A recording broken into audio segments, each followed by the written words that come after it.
Hello and welcome to episode 1376 of The Sleeper and the Bust. It is Monday, February 17th. I'm your host, Paul Sporer, joined this morning, well, no, afternoon now for him, Justin Mason. Justin, good afternoon, sir. I'm doing all right. It is I corrected afternoon. myself. Yep, 12, Yeah, 12, yeah. 14 out there. I don't know. I was up till like 3 o'clock in the morning. So like the day just runs together for me. It could be night for all I know. I don't think the sun would be out quite as bright as it seems to be over there if it was. We got a bright, sunshiny day, but man, we've been staying cold here in Austin, Texas. And, I gripe about it all the time, but y'all know I'm not a fan. So I'm ready for the weather to turn closer to, baseball weather here. But got a few tiny moves to talk about. A pretty significant injury, especially for medium and deep league situations. And then we'll finish up our shortstop preview. You and Joe did a fun episode yesterday going through post pick 300. And we also have the top 100 prospects out this week. I think Eric Longenhagen and I are going to get together and discuss a bunch of prospects for prospect Oh, I week. love So that episode. very excited about that. We weren't able to get together last year. 2 years ago, we did an AL, NL, just a super deep dive talking about so many prospects. So we're going to get that done again this week. But check out the top 100 on our front page right now. And I'll have my redraft dynasty prospects to know, redraft and dynasty prospects to know coming on Wednesday. So I'm very excited about that. But let's dive in with the big injury news.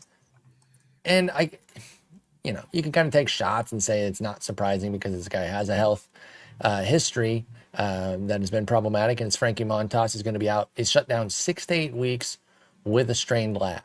Now, I will say from the Mets' perspective, I don't think this is crushing because I always kind of felt like he was just going to kind of be mid-rotation anyway. I'm a long-time Montas fan, but I'm aware of his flaws at the same time and how unreliable he can be because of that health. And so, I think if you're going in eyes wide open, you see what he did with Milwaukee after the trade and say, okay, that was solid. Only a 4.55 ERA, but a 3.73 Sierra. Like the skills were decent. You could see him succeeding for the Mets, but they were never going to be relying on him for a huge workload. And now they can elevate somebody like a Griffin Canning, Mhm. Montas's former teammate, Paul Blackburn, because I think they are looking at a potential 6. So I mean, Manaea, Senga, Peterson, Holmes, Blackburn, Canning. So you still got 6 there, even with Montas on the shelf, because this could take obviously longer than 6 to 8 as well. Where were you on Montas before the injury? Was he somebody who was on your board at all in those mid-late rounds, or were you avoiding him in general? Yeah, I was like kind of ambivalent on Montas. I didn't mind the landing spot. I thought the landing spot was actually pretty nice. City Field's a good And place to post pick pitch. 300, just to give you the ADP real quick, about Yeah, 311 and over the last month. he was cheap. I think the Mets are going to be good, so I thought there was going to be opportunity for wins, but I hadn't drafted him anywhere. Yeah. And I did my first live stream draft yesterday, Ooh, filling how'd that go? in. Yeah, it went well. I was filling in for Henry Wilson of Fantasy Alarm. He had the Oh, love Worf Henry. draft.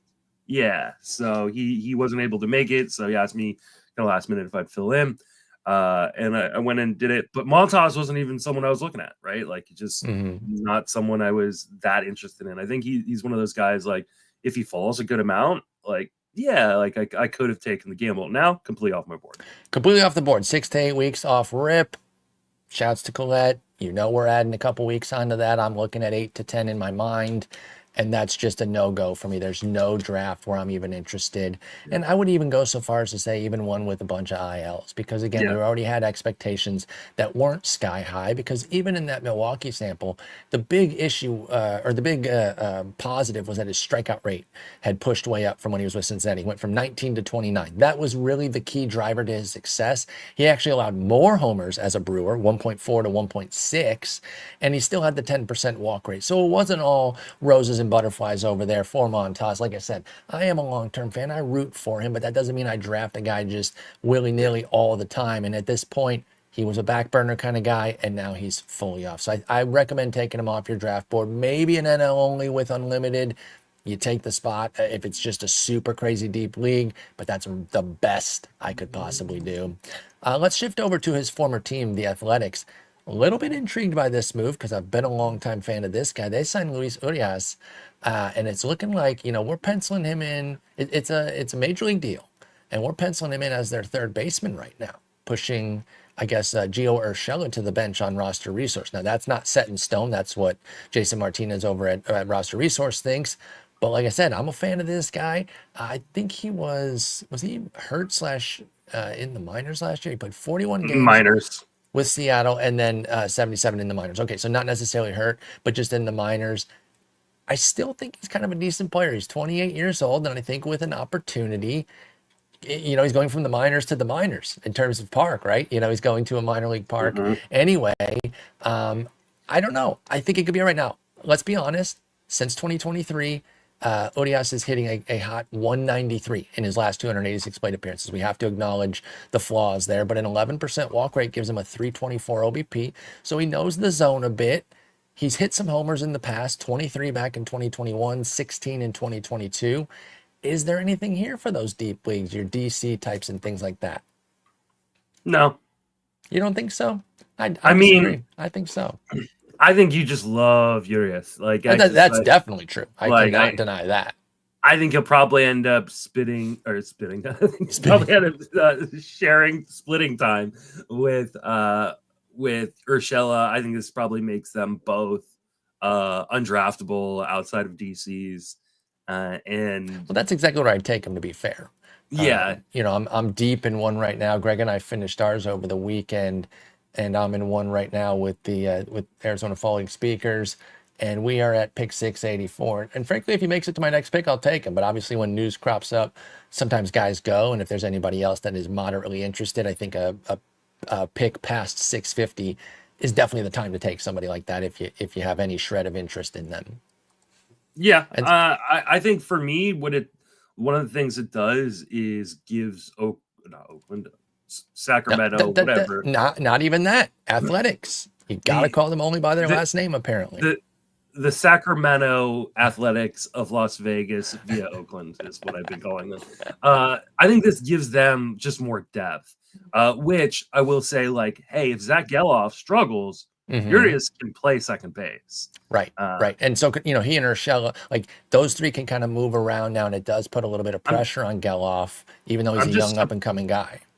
I'd be surprised if this moves Urshela off the starting spot at third, though, just because Urshela is a much better defender.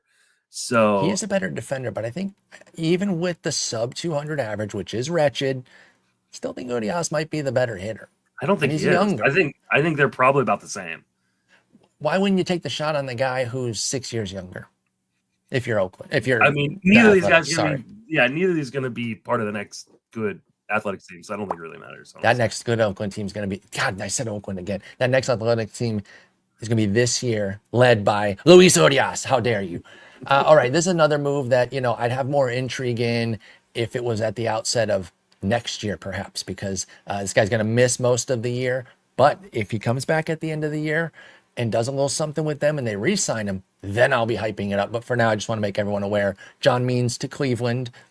We know, I feel good about the Cleveland organization generally when they pick up guys. And I just like Means in general. This isn't even one where they have to redo him or anything. It's really just about getting him healthy, which again, he's targeting an August return. So he's a complete non-factor this year.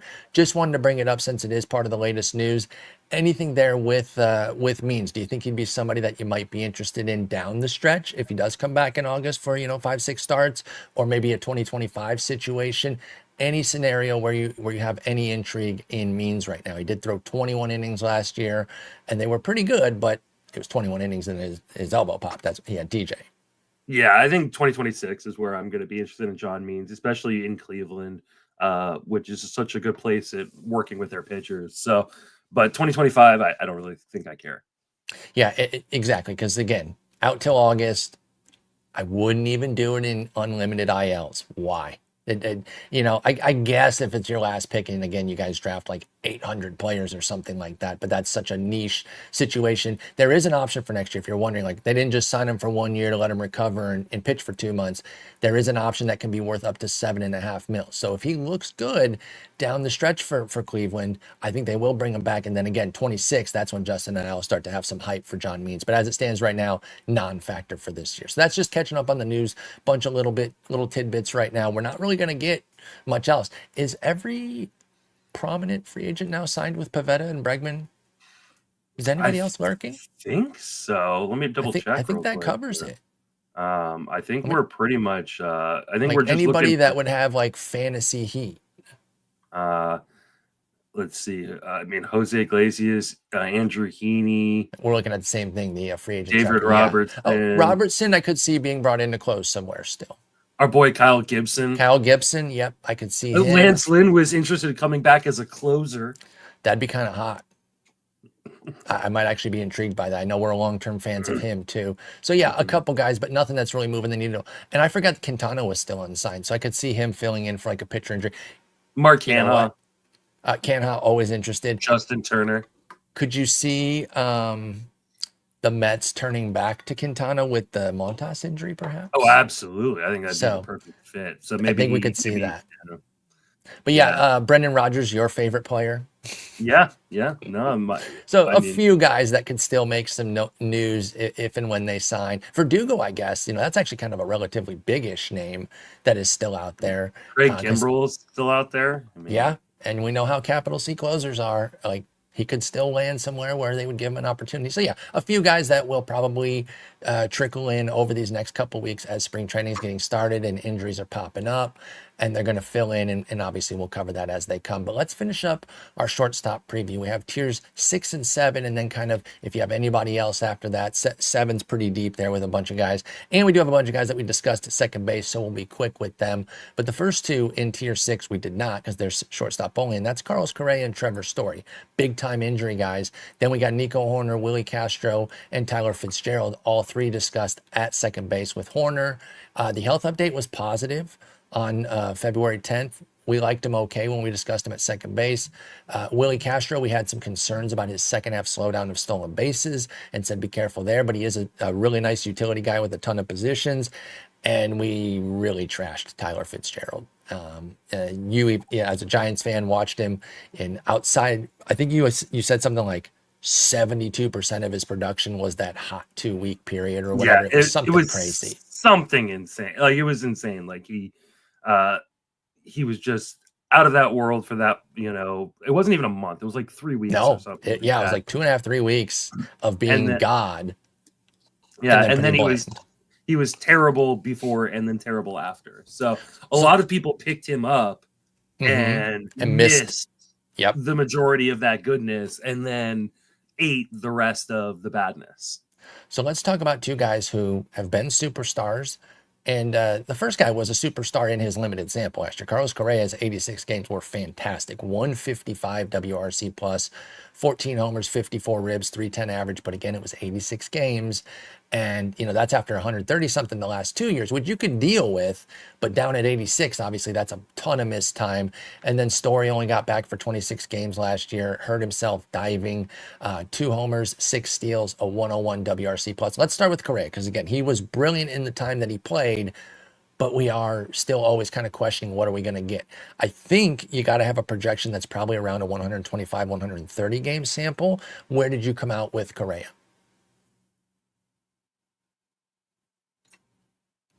You're muted, sorry.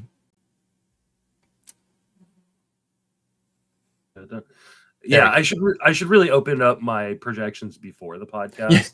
One of these days. So as I let them load up, which it's such a huge document, it's going to take me a second. I don't think you can project Correa for like more than 500. And I project him 570. So, and I feel like I'd be okay with that, by the way, right? Yeah, and it comes out to a pretty decent stat line, right? Like with, I think, let's see, 500 plate appearances at pick 250 while you're pulling up the numbers here. I just want to point out, I give him 19 home runs and a 278 batting average. So I think 250 is a fair price point for that from Correa. Yeah. And then you could get lucky and spike a 600. He had 640 back in 2021. You're probably not. Don't plan on it from Correa, but hey, we've seen things like that happen before where guys that have consistent injury issues, they spike a season there where they actually stay healthy. So you could actually get that upside, but even if you don't, if you get 500 to 550 plate appearances for pick 250 of Carlos Correa, and it's not like the 2023 season, which looks like an outlier right now, 95 WRC plus, surrounded by 133, 139, and 155. I actually don't mind getting him, especially in those shallower leagues where the options to replace him, if and when he does get hurt, are going to be more plentiful. So I kind of like Correa as a pickup, especially as an MI. I think that Correa really should be reserved for 10 and 12 team leagues. I think in 15 team leagues or deeper, you're really running a risk of not having much available on the wire, especially if you're playing him at shortstop. Obviously at MI, Sure. you're going to have more options for replacement. But like if you like wait on shortstop and go, well, I'll just grab Carlos Correa, the wire is going to be pretty thin in a 15 team league, Right. if and when he does go down. And you've got to just expect him to miss 30 to 50 games this season. Now, if you do like Correa, let's say you are in like a 15 teamer there, would you be moved by also targeting Willie Castro as a way of like backing up your own guy there, because you already like Castro? And actually, weirdly, that wouldn't be the backup. Castro's more expensive. He's picked 232, so it's kind of weird there how that works. But like, he could be kind of a backup for Correa there, and I wouldn't mind purposely pairing them with 2 picks in that middle round area and saying, okay, if Correa goes down, I slot in Castro, and then I fill in whatever spot I had Castro in, and hopefully it's the outfield, which is usually deeper on the waiver wire. Yeah, I think that's not a bad strategy. But where's Castro going? Because I don't think Castro's going 232. Like I said, he's actually more expensive. Yeah. So that's kind of an interesting situation that he is. But I mean, he's going to play too. So you're not taking him off your bench to replace Correa, but you're moving him to the shortstop or middle, and then you be filling in whatever spot he's in, whether it's like utility or outfield.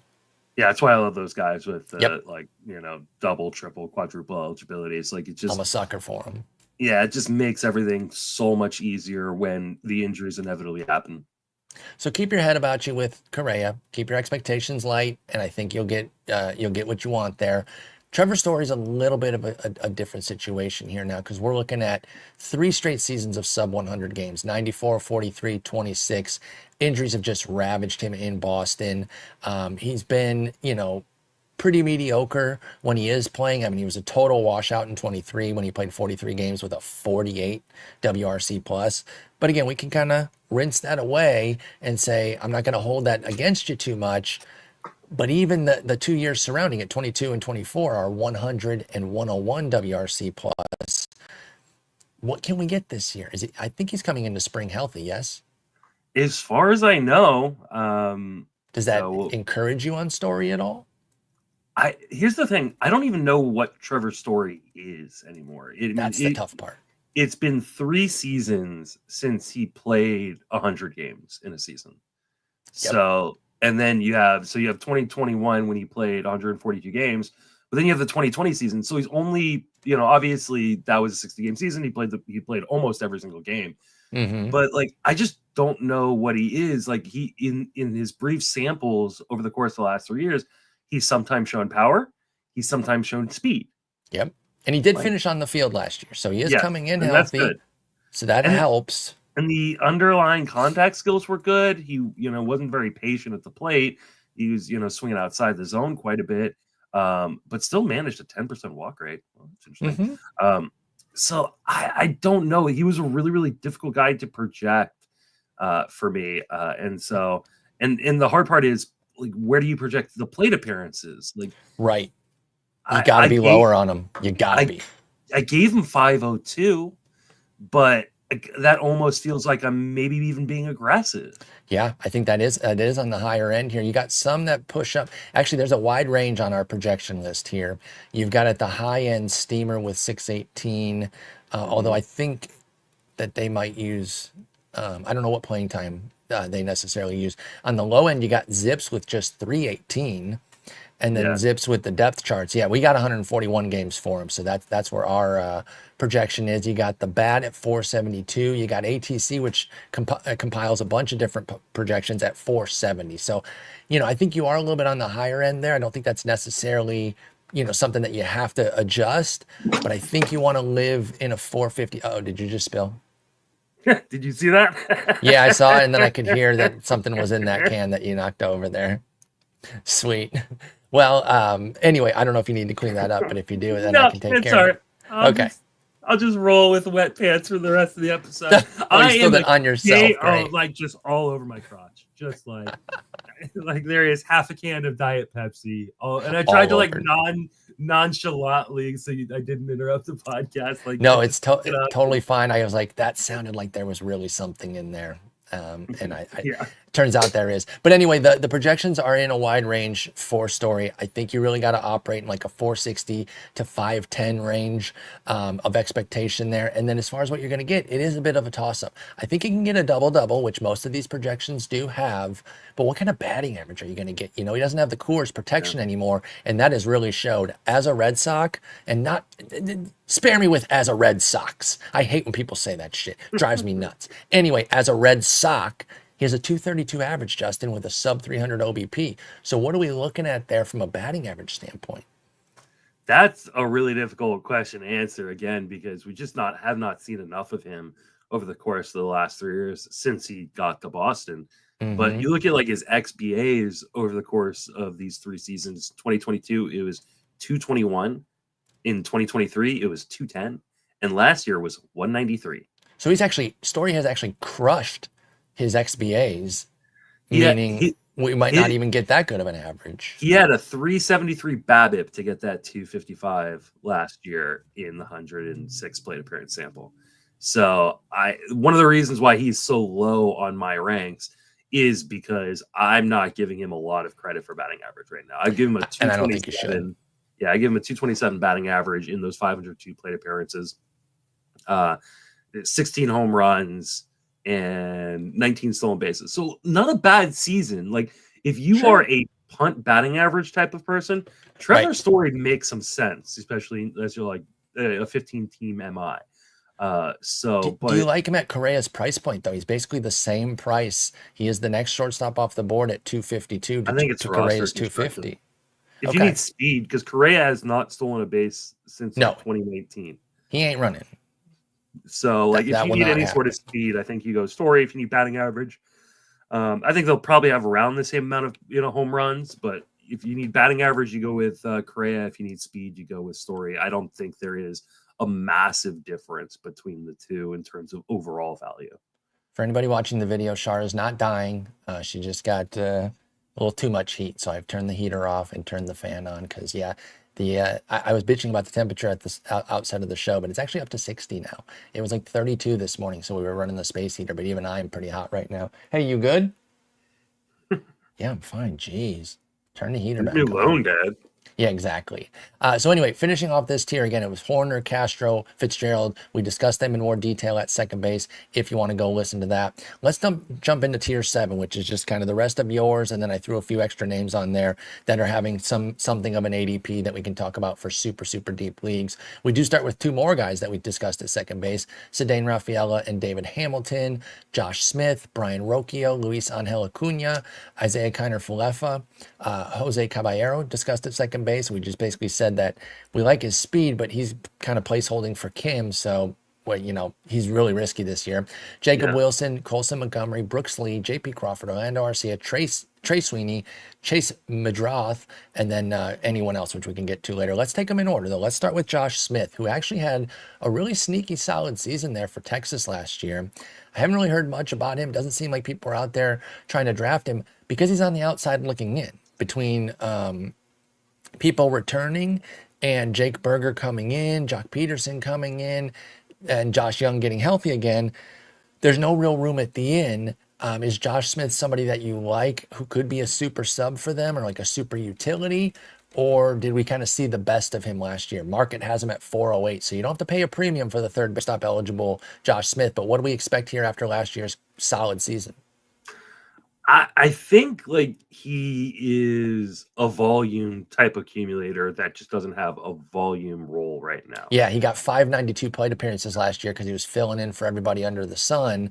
And like I said, now with Young back, Seager, back, and then Peterson and Berger coming in, there's no room right now. Doesn't mean guys can't get hurt again. Yeah, but there's no real room for Smith at this moment. Josh Young gets hurt all the time. I mean, Jock Peterson is 33. He's a half player, but they're both lefties too, so he doesn't get he can't even go get the lefty at bats when. Well, I just saying, like, there's ways for him to get into the lineup Sure. if and when these guys go down. Like, Evan Carter is, got that back thing. So like, Yep. I think between Smith and Ezekiel Duran, like they're both going to find their plate appearances somewhere. Yeah. It's just hard to draft that out the gate. So I'm probably outside of DCs. I'm probably not drafting Josh Smith. I'm just going to wait until, someone gets hurt and we go, okay, this is Josh Smith's job. Totally agree that he is more of a DC play. I like the third base shortstop, so you get the corner mid. And again, yeah, I think he's going to be a super util, super sub type guy. And they are a bit of an older team, right? I have them for a bounce back. I actually have both World Series participants from 2023 to bounce back. I think there's two classic hangover teams that are going to be better this year. But you're still looking at a lineup that only has two guys under 29. And that would be Wyatt Langford and, three guys, because Josh Young's only 27.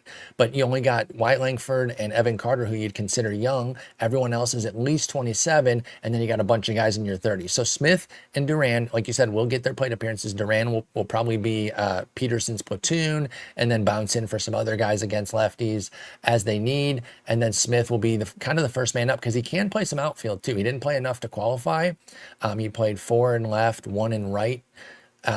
But it was 83 at third, 49 at short. He could be bouncing around all over the place this year unless somebody goes out for an extended period of time. So yeah, I agree with you there. I think it's kind of a fine pick in DCs, but in any other draft, let's just wait and see, and he'll be a hot pickup. What about Brayan Rocchio in Cleveland? It's looking like he's angling for the starting job. He should have the starting shortstop job right now. He's a solid defender. And he kind of needs volume to get to the double-double. In fact, he had 442 plate appearances last year, and he went 8-10, and it was with a 206 average, so it's pretty rough. 245 BABIP, though, so maybe there's, a little bit better BABIP luck there. Anything for Rocchio going into his second full season here at age 24?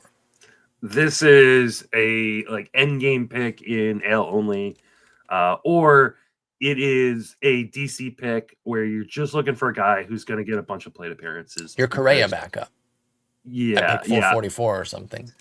I think that Rocchio has the potential to really improve the hit tool. He had a 20% strikeout rate, a 10% walk rate last year.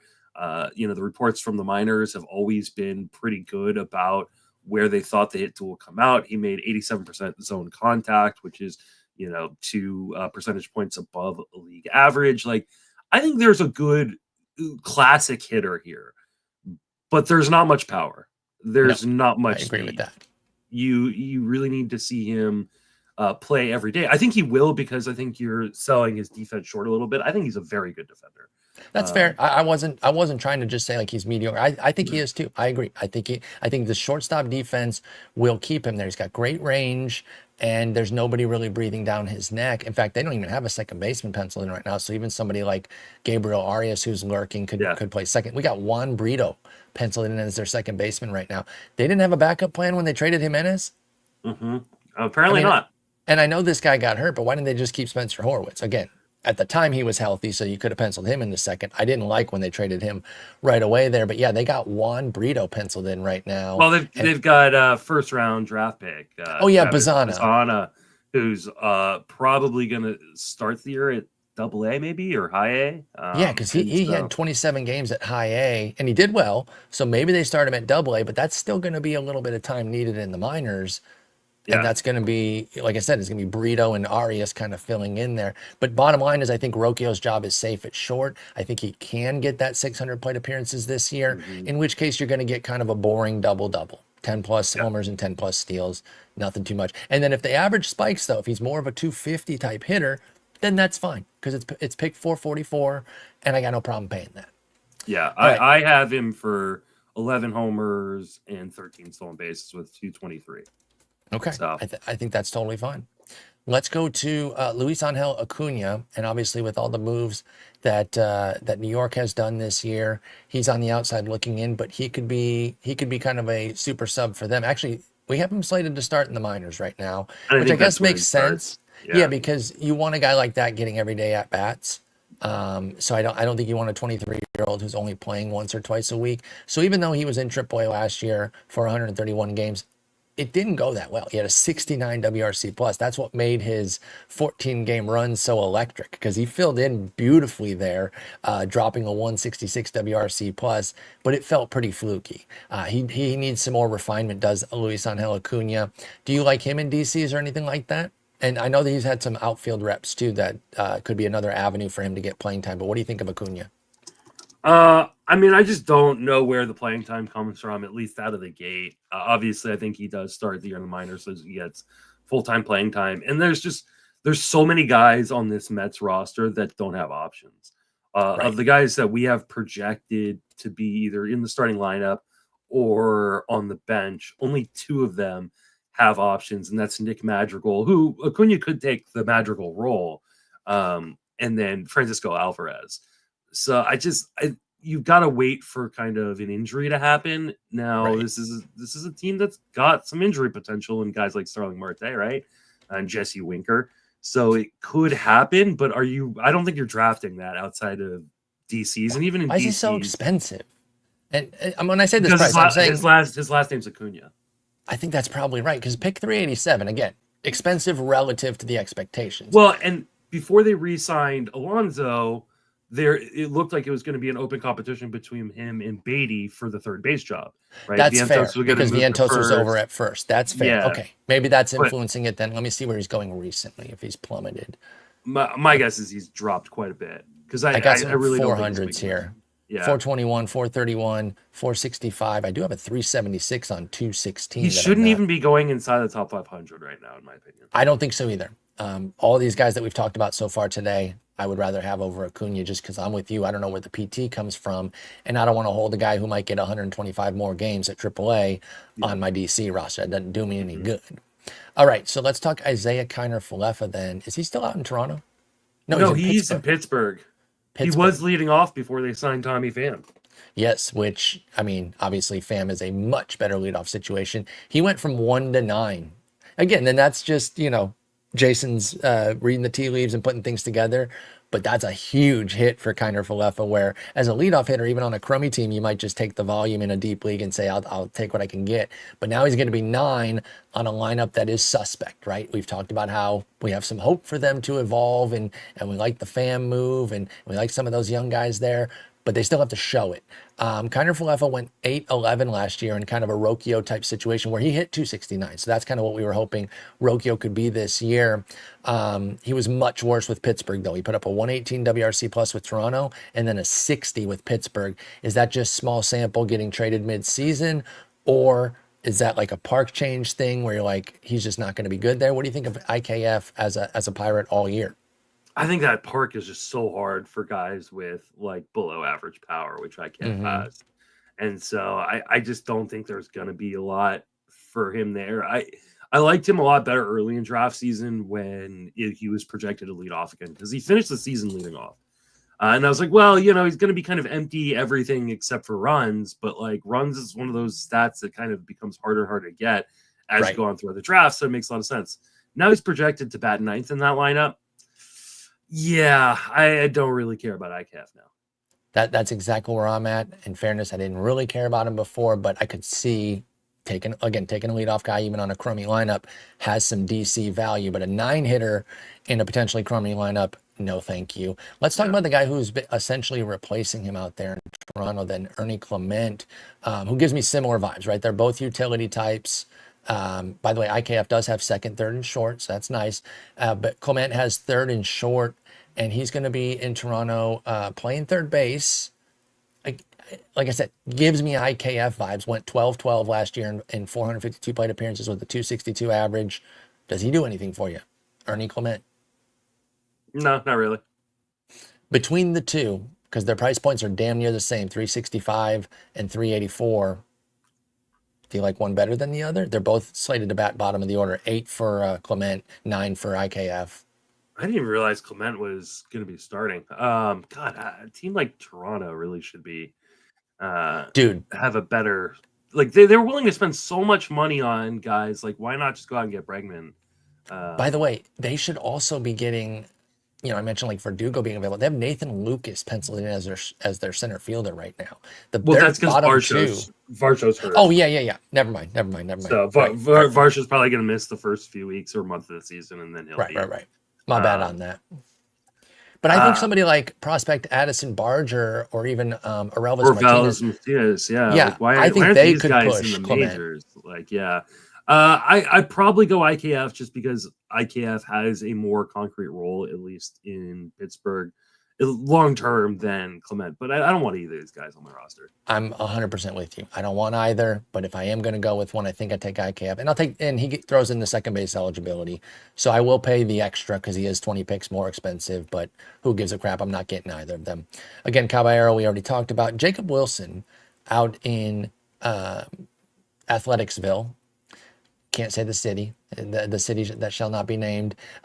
Jack Wilson's kid had an unfortunate situation where in his very first game, he came up playing with a hammy, which really sucked. I think he got a hit in his first plate appearance, and it's like, oh my God, his career started off brilliantly, and then came around to score and got hurt doing that, and then was out for a chunk of time. Did make it back for another handful of games. Yeah, he debuted on 7/19, didn't get back until 8/27, and then closed out the season with them. Nothing particularly special in that final sample. 615 OPS, no homers, no steals.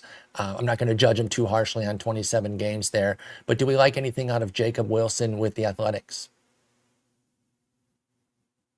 You're muted again. No, Oh. I'm not muted. I'm not muted. Sorry. I thought know you were what about I'm to start doing. talking.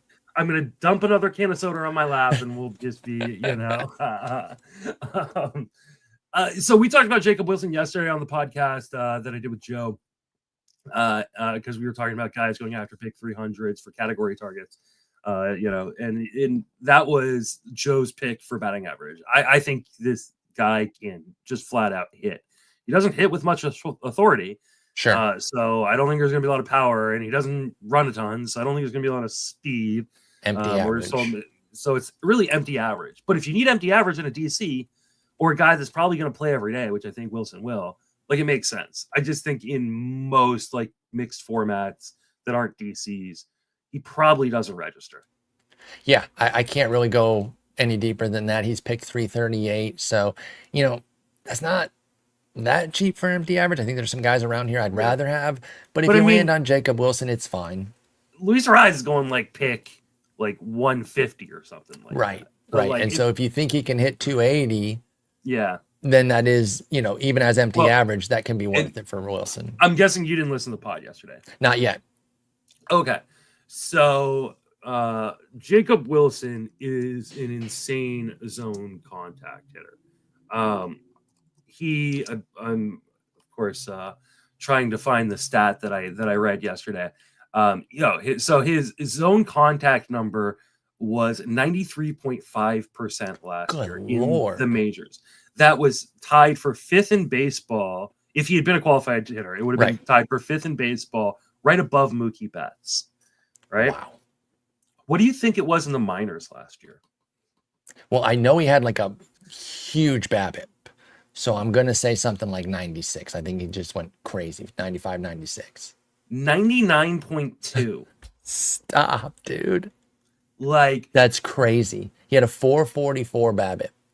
Yeah, like it was unreal. I mean, that he was able to make as much contact as he did. He had a total of 15 strikeouts in the minor leagues over 226 plate appearances. He only had 10 in the majors, over 103 plate appearances. Like, the dude doesn't strike out. Like, so, like, really, really deep DCs. I like a guy like Jacob Wilson as my kind of, third shortstop, just because I can go, okay, I don't want to use him, but if I have to, at least he's going to play and he's going to deliver something. Right. And getting some cheap batting average, especially if all your other categories were looking good and you were just trying to paper over some average issues for a couple weeks at a time, that can be valuable. So I don't mind him in a DC. I will say that again. Pick 338, I don't think is cheap, but I also don't think it's terribly expensive for Jacob Wilson. So if your team construction makes sense there to go for some empty average, I say take the plunge, with no problem there. All right, let's get into some more guys here. Let's talk Colson Montgomery with the White Sox. I keep mentioning, in the brief moments that we do bring up the White Sox, that they're putting some things together, and I think Colson Montgomery is a big part of that, right? It's not going to come together this year, and they're going to have some sneaky year. I don't think that. But we're going to start to see glimpses of what the future could look like. Obviously, they're coming off the literal worst season ever, so it can only be better than that. I don't have much hope for their pitching right now, but there are some of their hitters that I do like, and like I said, Colson Montgomery is chief among them. We've got him penciled in to start because I think he got a little sample at the end of last year, if I recall correct. No, I'm wrong on that. He played 130 games in AAA, but he is on the 40. So he's not a non-roster invite. He's a full roster invite. Do you think Colson Montgomery breaks camp with the White Sox? I think it's a really good chance. I mean, this is a team that would probably like the extra draft picks from having a Rookie of the Year candidate. So, as such, do you like him at pick 505 then? Somebody who could possibly be starting even sure, for a wretched team. Yeah, sure. Because, I mean, at 505, like that's legitimately free in a 15 team, right? Mixers. So, obviously that's more of a DC number, but yeah, like why not just put him at the back end of your 15 team league and see if he makes camp? Now, I don't know what Colson Montgomery is going to end up being in the majors. The hit tool is not great. He hit 214 in AAA last year with a almost 29% strikeout rate. He does walk, and there is power. 18 home runs in 573 plate appearances, and I think he's going to continue to grow into more power. But that could be some growing pains, though, right? Yeah, that hit tool may be bad. So, but you never know. You catch lightning in a bottle. A guy figures it out. He had an 85% zone contact rate in AAA. So, we're not talking about a guy who doesn't know how to make contact. Right. So maybe he ends up, if he could hit 250, in 600 plate appearances, I bet there's 23, 24 home runs that come along with that, plus close to double-digit stolen bases. And he did go to the Arizona Fall League, tear it up for 45 plate appearances. Obviously, that's a tiny sample, and that's a hitter-friendly league. But he had 3 homers and 4 steals in that time with a 313, 511, 656, because he had 10 walks to just 6 strikeouts there. So that's nice. Nice little extra sample on top. So, again, he's ready. I think if Colson Montgomery doesn't fall on his face in spring, he gets that job. That's pretty much all he has to do is not go out there and hit 100. And he should be fine. So, yeah, I kind of like him in DC. He's a decent gamble there where there is still a prospect sheen on him, but also somebody that should be playing a lot this year. Because we always talk about how we don't like to take too many prospects who aren't going to come up until June or July, because then that can really get into a sticky situation. At the worst, he should only get the first couple weeks down there if they pull the manipulation garbage, but they should just go for the, day one, try to get him into the Rookie of the Year situation to get one of those picks like you had mentioned. Yeah. All right, let's stay in the same division here and go to Minnesota, talk about Brooks Lee. Maybe I was confusing he and Colson Montgomery because Brooks Lee did get a little bit of a sample last year, and, it didn't go that well. In fact, it went quite poorly with a 62 WRC plus, 3 homers, 3 steals in 50 games. Did have a 243 BABIP, despite not being a big strikeout guy, 15%. He doesn't take many walks either, at least didn't at the major league level with 6%. He's been better than that in the minors, so he could just be getting his feet wet with the 50 games there. What can we see out of Brooks Lee this year? Because we got him penciled in as the second baseman. Edward Julian on the outside looking in. My boy Jose Miranda on the outside looking in. Could Brooks Lee be the everyday second baseman in Minnesota? I think he could be. And I like Brooks Lee. I think he is kind of very underrated accumulator. I'm a fan of his too.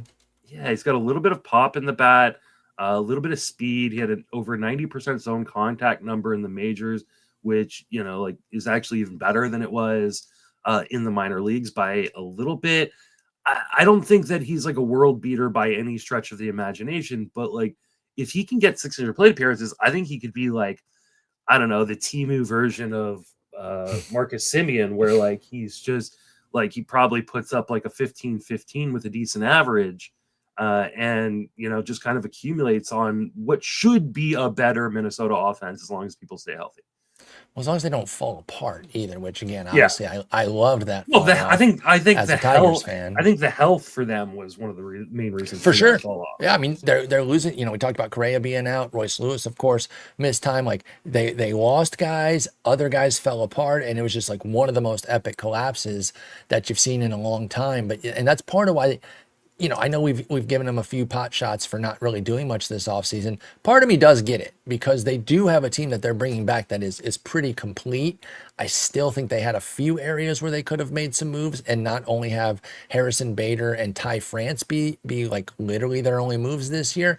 But be that as it may, I do think this is still an intriguing team, and I will get pieces of the Minnesota lineup because there's a lot of guys to like here, and I think Brooks Lee is a sneaky part of that. Now, he isn't uber cheap, but at $393, I don't have a problem with that for somebody penciled in to be the second baseman. And he has only shortstop eligibility and 20-game qualifications.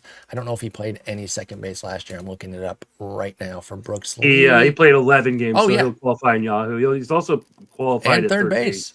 Yeah, you get triple eligibility if it's 10-game eligibility for you. 11 at second, as you mentioned, 13 over at third, and 27 at short. So that's intriguing too. And I think he could be super util this year too. Like if they don't put him in everyday second base because they want to get Julian in with some reps and they want to get Miranda in, and maybe they don't want to play Lewis every single day at the outset to kind of keep him healthy. That's where Brooks Lee can start dotting all around the infield. And then of course, go back to where we started the show with the Correa injury. He could be the guy who fills in too. I mentioned Castro because he's shortstop eligible, not because he would necessarily be the immediate guy to go play short. Brooks Lee could be that guy. So yeah, lots to like with Brooks Lee, I think, as a later DC pick. Now we got a couple veteran guys that are pretty boring, but I just want to see, these guys can be good late picks sometimes too. Just the boring guy that's going to play every day. Let's start with JP Crawford, a complete draft afterthought at pick 424. Had kind of a breakthrough season in 2023 where he spiked 19 homers. I don't know where the hell that came from, Justin. I did feel pretty confident that it wasn't legit. And I'm not just saying this with hindsight. I didn't draft him anywhere. I didn't really move him up the board. Now, he did hit 9 in 105 games last year, which is still better than his normal power. A 120 ISO. Now, it was down from 172 that year before, but he was .93 the year before that, 103, 83, so he's had a power spike. He kept some of the gains, but not all of them. He takes walks, but he doesn't run very well. Like I said, he's boring. Anything going on there for JP Crawford as just a boring everyday shortstop for you? It's a great DC guy. Just like, you put him in your DC lineup. Again, one of these guys you put as your third shortstop and you go, I never want to use him, but if I have to, I think he's going to be playing every day as long as he's healthy. So, and I think he's better than a 202 hitter that he was last year, right? Yeah, I do too. Pretty unlucky. And I mean, he spent the vast majority of his time leading off when he was in the lineup last year. So like, he's kind of an underrated runs guy because while the Seattle lineup is pretty terrible at the bottom, it's still pretty decent at the top. So he can score some runs for you, maybe even give you, double-digit homers and halfway decent average. So I'm fine with Crawford as a DC pick. Yeah, the 202 last year is a clear outlier after 255, 273, 243, 266 there. So, the 248 BABIP did a lot of work there. And I think that we can expect better from JP Crawford. So at pick 424, like you said, you need your third shortstop. I think he's fine. It's not going to wow anybody in the draft room, but it's also going to be an okay pick. Pretty much feel the same for this next guy, Orlando Arcia. A lot of similarities here where he's penciled in. He's penciled in on a much better team, though. He's penciled in on Atlanta at the bottom of the order, though, and he actually goes right after Crawford. Crawford goes 424, as I mentioned, 429 for Arcia. It's still kind of weird that he was an all-star 2 years ago. And I'm not even saying he didn't deserve it. It's just he didn't keep that vibe going. He hit 17 homers with a 264 average. He hit another 17 homers last year, but the average dipped to 218. What do we get here in Orlando Arcia another year with Atlanta? Does he keep the job all year? I don't know. I mean, probably. Like, he is good defensively, so I think that's really what Atlanta cares about in that regard. So I think there's a good chance he does, and it seems like Atlanta doesn't want to spend very much money either this offseason. There's nobody in-house I don't think anybody in-house would take it. I think they'd have to. It'd be a trade. If they made a trade mid-season. So, I mean, at least through July, I think he's got that job locked down. And, he can offer you kind of teams homers and kind of accumulate on a pretty good team, even though he's at the bottom. Do you have a preference between – sorry to interrupt you there. Do you have a preference between Arcia and Crawford? Probably go with Crawford just because Crawford's going to be probably leading off for a lot of the season. So, give me the runs boost you get from an extra 50 to 75 plate appearances. Are you not concerned that they might lead off Robles? I guess they could. We have him penciled in. I wonder if it could be a right-left situation though, where Yeah. Robles leads off against lefties, and maybe they still let Crawford get some run at the one spot against righties. Now we have him at 7 right now with Robles penciled in as the leadoff man, but I'm not sure that that's set in stone. I am curious to see how that plays out. 42 games of the, let me see here, of the 77 that he played with Seattle, Robles led off for 77, or Yeah, led off for 42 of the 77. So I guess, and yeah, I'm looking at the kind of the game logs too right now. I guess pretty much after the beginning of September, Robles was the leadoff hitter and Crawford wasn't. So maybe Crawford's in 7-8. Then I guess I lean Arcia because it's just a better overall team context. Yeah, I think so And too. Park. But you can't really go wrong with either for what they're going to do and where your expectations should be. So, you know, if you have a lean closer to Crawford, I'm not going to try to desperately talk you out of it, but Justin and I are leaning more toward Arcia. All right, back to the youngsters here. Trey Sweeney from my Tigers came up, and listen, I'm not going to sit here and tell you he was a world beater. But one of the things that I think people forget sometimes when they're looking at trades and call-ups, they just look at a guy's whole numbers and say, oh, you know, that's not very good. He had an 81 OPS plus. But what were they getting at shortstop? And with Javier Baez, they were getting a 46.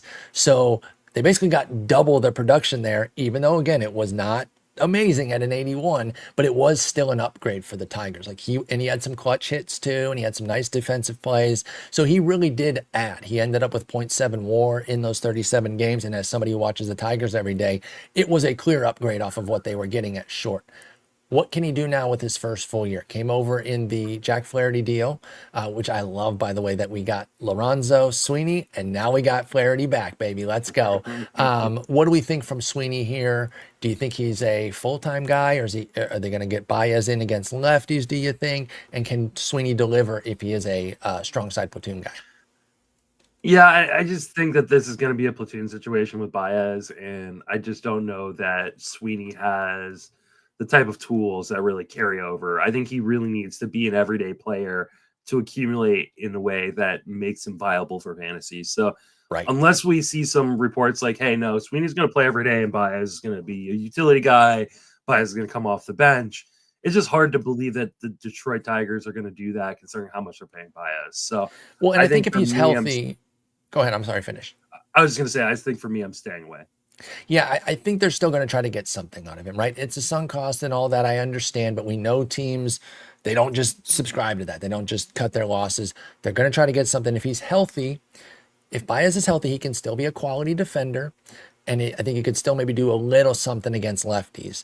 And that's not going to kill Sweeney completely because obviously there's not nearly as many lefties. But like you said, he needs to be that accumulator type, and then he could put up kind of one of those boring Rocchio type seasons that we were talking about earlier, or Brooks Lee.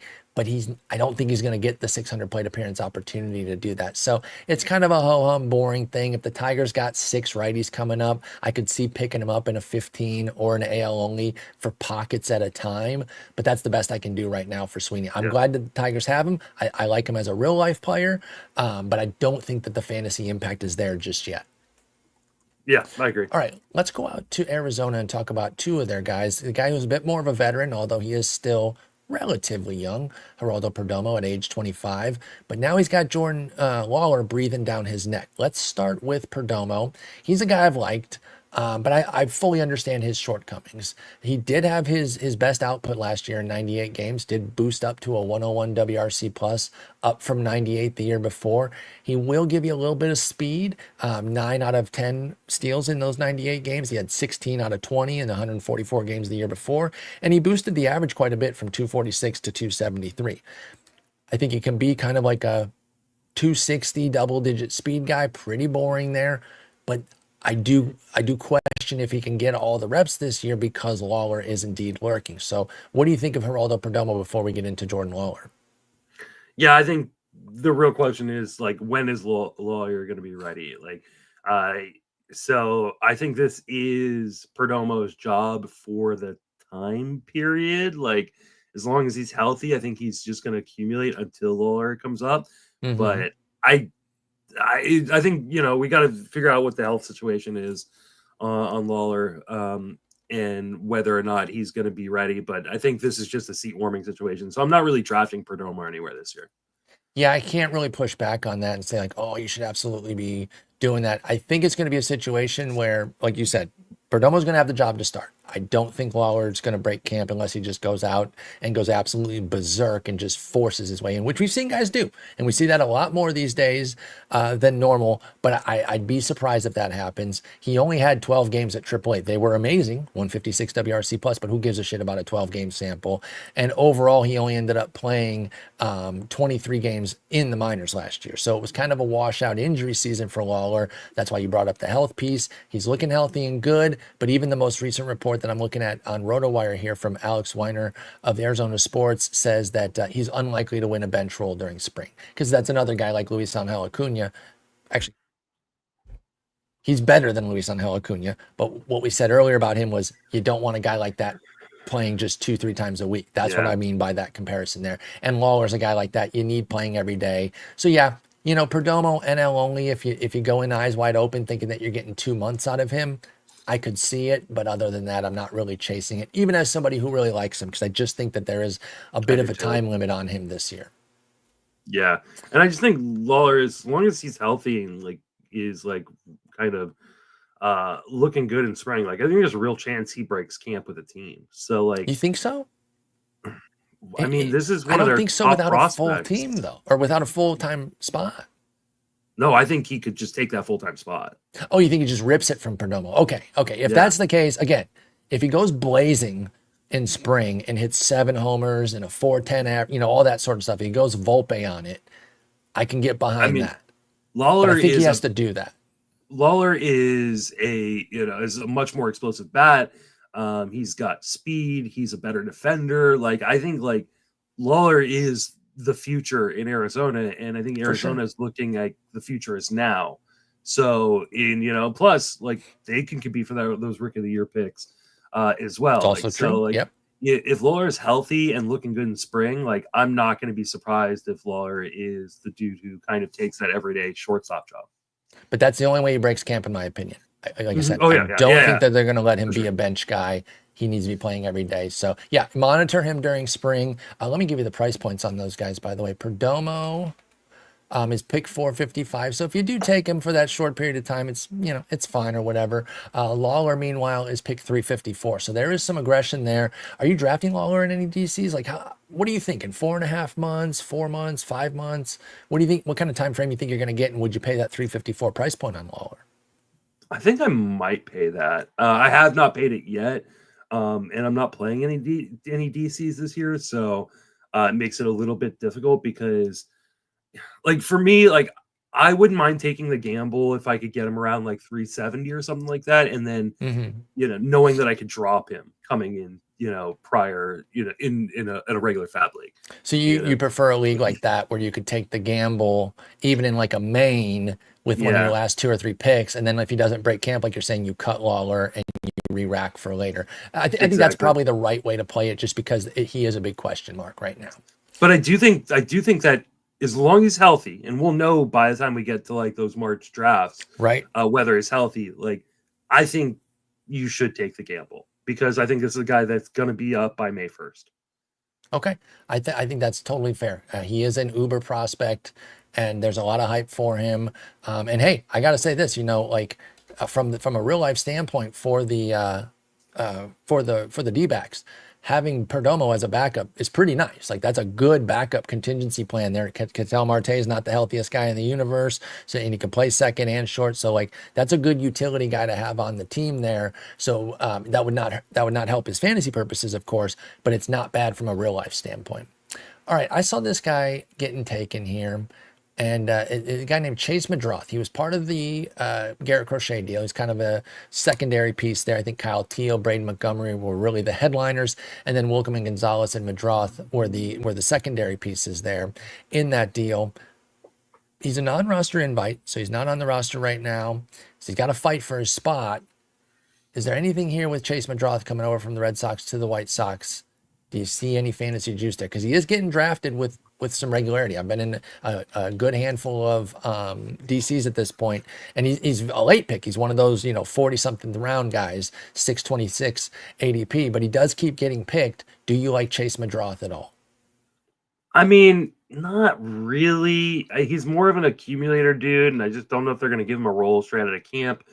I mean, I guess they've got Lennon Sosa playing second base.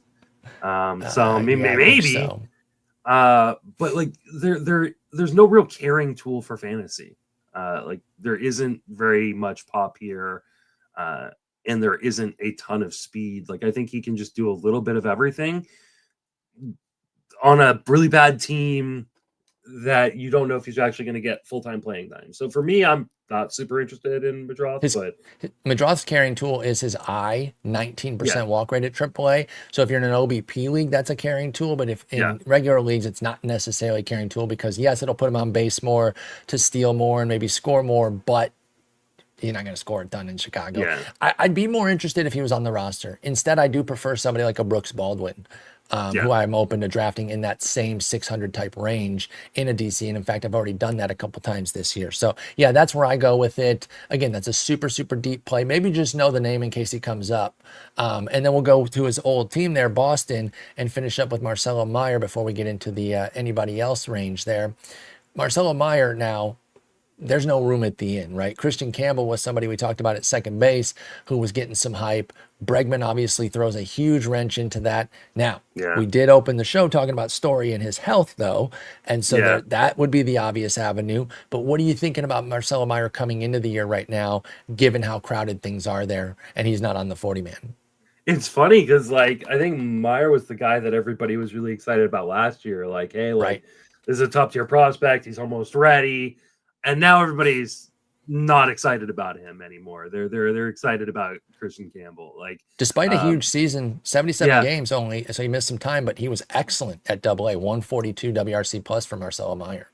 Yeah, so like for me, like I think this is a guy to keep an eye on. You're probably not drafting him because if Story is healthy, then Meyer's definitely going to start in the minors. But like I think he could be up as soon as Trevor Story gets hurt, which could happen at any moment. So true. I think that he's a guy that I'm interested in as a watch list guy. I don't even want him necessarily as a DC guy, just because I hate filling up a roster spot not knowing when a guy is going to come up, because I don't think it's a situation of like, oh, when he's ready, he's coming. No, I think he needs to be ready and he needs an injury.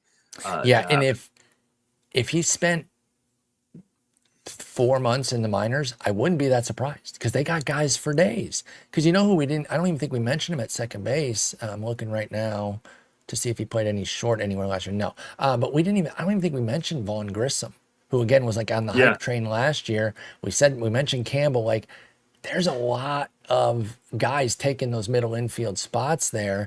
And I'm not saying Grissom would necessarily take over for Story, but they could maneuver things around to where maybe it isn't even Meyer as the first guy up if they don't deem him ready, because he only peaked at AA last year. Now I know once you're at AA, you are a call away. This is a new era of baseball where you don't have to do the double AAA all the way up type of deal. But I do think Meyer's just not close enough for me to draft in a DC for the same reasons that you said. But I will be keeping tabs on him because if he starts raking at Worcester, I believe that's their AAA team now, then he could just be that one phone call if things break and something happens to Story or somebody else that can kind of maneuver things around. Because they do have some guys who can go infield, outfield, so that there is a world where a lot of different injuries could open the door for him, right? If they moved, somebody to the outfield or something like that. I don't know. There's some maneuverability on that team that could open the door for Meyer. Like, let's say, I don't know, I'm not wishing for it or anything. I'm not trying to put it out there, but like, if Devers got hurt, then Bregman back to third, and then it's like Campbell or Meyer. Which one would they go with? Who knows? So I don't know. The bottom line is they're stacked. Their minor league system, there's a reason it's number one. It is awesome. And I'm just, you got to watch out for the Red Sox, man. I think they're on. They're the going to be come up. really, really good at some Yep. point. I mean, they're on the come up. Could be, It might could be now. take some time. Yeah, it could be this year. It might be next year, but they are lurking. You know, the Crochet deal was great. I like a lot of their pitchers. I thought the Bueller deal was great. Of course, signing Bregman, you guys know I love that move. They've got a lot of talent, and they've got so many great players coming. That's why they were able to trade Teal and Montgomery and still be the number one system. You know, that's hard to do, to trade a catcher and an outfielder. Two first round. I think Teal was a first round. I'm actually not 100% sure on that, but I know that Montgomery was. And to trade 2 first rounders in that deal and still have the clear number one farm system. Yeah. Okay, yeah. So 2 first rounders plus 2 other supplemental guys, and it barely dented their system. Boston's on the rise, y'all. So Yeah. watch out. All right. Anybody else here that's doing anything for you? I'll before I let you go, I'll mention I did draft Scott Kingery in the Speakers League. Let's see what pick it was. It was pick 44. He's out in LA now. If you don't know, he's out there with the Angels. I'm not going to sit here and be like, guys, this is awesome, but he just might get some playing time. That's all. The Angels roster is one of the Wild. weirdest looking things I've ever seen. Like, it's so bizarre. I mean, let me read some names here. Obviously, you've got like their top 6, which are, you know, fine, right? Ward, Rengifo, Trout, Soler, Shanwell, Ohapi, right? Then they've got Yon Moncada, Joe Adell, who I like Joe Adell. Who still right? has some intrigue. Yep, he's only 26 this year. A almost 32-year-old Tim Anderson on a non-roster invite. JD Davis, Kevin Newman. And like you start going into like, you know, the guys who are on the non-roster invite. Don't forget former number 1 overall Mickey Moniak still lurking. Yep. They've got Yolmer Sanchez, a 33-year-old Yolmer Sanchez, as a non-roster invite. Carter Kieboom, my boy. Your boy from Washington coming out there. You know, Scott Kingery, like you said, like, and on the 40, by the way. Yeah, Kingery's on the 40. That's the only reason I drafted him, is because he's on the 40. This is such a weird effing team. Like, they're just collecting pieces, right? Like, yeah, you know, this is the Lego set you build, or like this, your Lego house you build with all the leftover pieces from other builds. Like, just whatever you have in a bucket. Nothing is the same color, right? Like, you got a couple Duplo pieces in there. Yeah, you just random, like, you know, and then you go, look, Mike Trout is in the center of this thing. Right. Isn't this cool? Look what I built. No, it's dicey. There are some pieces I like. You know, Trout's obviously a god if he's playing. Taylor Ward, I'm a longtime fan of. I think Soler could be fine. Ohapi. And you know I'm obsessed with their pitchers. I can't quit them. I need to break myself of that. But I'm going to be drafting Reed Detmers and Jose Soriano a bunch this year. But overall, it's still pretty bleak out there. And I can't tell you all to go draft Kingery. Like I said, as you know, pick 44 there. But anybody doing anything for you here in the also rans in the late 500s, 600s for shortstop? Let me take a quick look. But Paul DeYoung out in Washington. I know he's a former boy of yours. We talked about him yesterday because he just signed. I just don't know where the playing time comes from. Right. He needs something to open for him. He's definitely a bench guy right now. Was he one of y'all's power picks for the post 300? No. We just talked about the signing. Oh, you just talked about the move. Okay. It was their only signing to kind of really discuss. I mean, no, I don't really see, like, Taylor Wallace is going to play. So in a DC. Yeah. Like, I Zach get that. McKinstry's a super util for my Tigers, but we just talked about Tim Anderson. If Zach Neto isn't ready to start the season, could Tim Anderson be kind of the early everyday guy?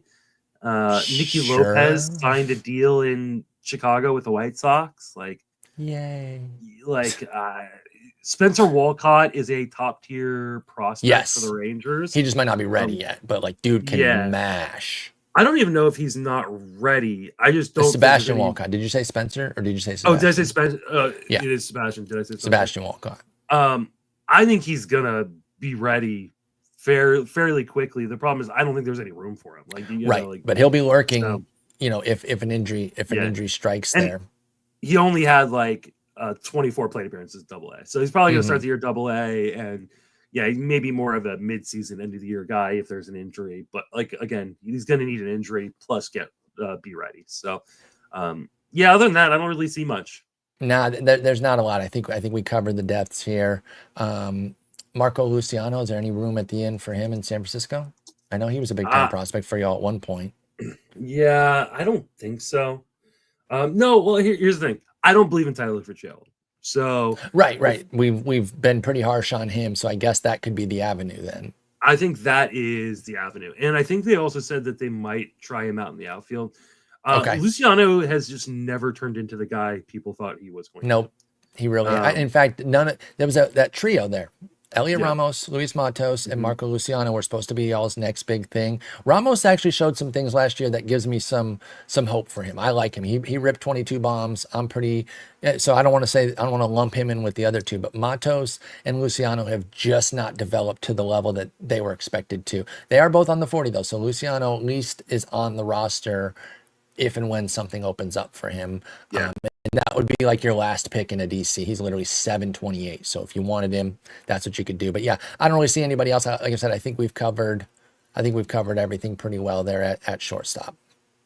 All right. Next up, we will head to the hot corner, and we'll start that in the middle of this week. I think Wednesday or Thursday work better for you. I think Thursday. Okay.